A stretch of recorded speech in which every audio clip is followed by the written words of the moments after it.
काम नागुज़ीर है, आप क्या कहेंगे इसके साथ? देखिए, ये बड़ी वाज़ेह और दो टोक बात है।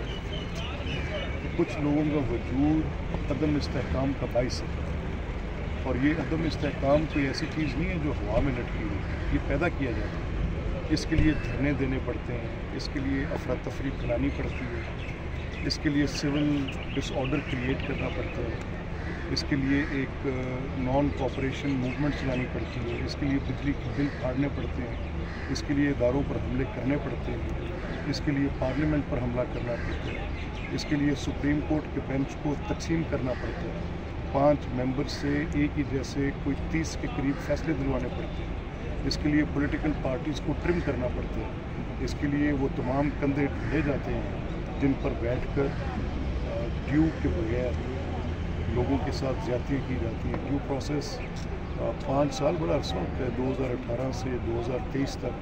5 साल में अगर आप विदाउट ड्यू प्रोसेस चलते रहें तो फिर क्या होगा?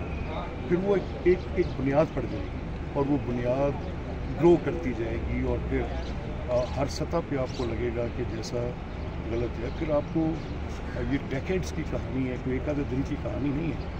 तो ये अदम इस्तेहकाम एक दिन में नहीं होता। अदम इस्तेहकाम फैलाने के लिए एक मनसूबाबंदी की जाती है, सियासत के ख़िलाफ़, रियासत के ख़िलाफ़, अदालत के ख़िलाफ़, मईशत के ख़िलाफ़। CPEC को पीछे फेंकना पड़ता है, 43 अरब डॉलर की फ़ॉरेन इन्वेस्टमेंट रोकनी पड़ती है। कहीं ऐसा ना हो कि ये फ़ॉरेन डायरेक्ट इन्वेस्टमेंट आ जाए, कर्ज़ों से जान छूट जाए, नौजवान को रोज़गार मिल जाए, चीज़ें चल पड़ें, ये सब रोकना पड़ता है। सो ये अदम इस्तेहकाम एक दिन की कहानी नहीं है। और फिर क्या अजब सादगी होगी कि उसी अतार के लौंडे से मांगे दवा जो भाई से सबक है। इस बात ये तो बड़े बड़े कह रहे हैं, इसमें मैं क्या कह सकता हूँ। अडियाला जेल की जो आप नहीं समझते कि अगर दुश्मन से बात की जा सकती है, अपने लोग चाहे वो गलती पर ही हैं, उनसे बात करके उनको रास्ते पर लाया जा सकता है? देखिए, जब जराइम होते हैं तो जराइम के साथ उनका उस जुर्म का, ये जो क्राइम्स होते हैं ना, जो यूनिवर्सल होते हैं, क्राइम इंडिविजुअल क्राइम नहीं होता, हर क्राइम की नोयत यूनिवर्सल होती है और आपको मिलती है, उसकी मुमासलत मिलती है।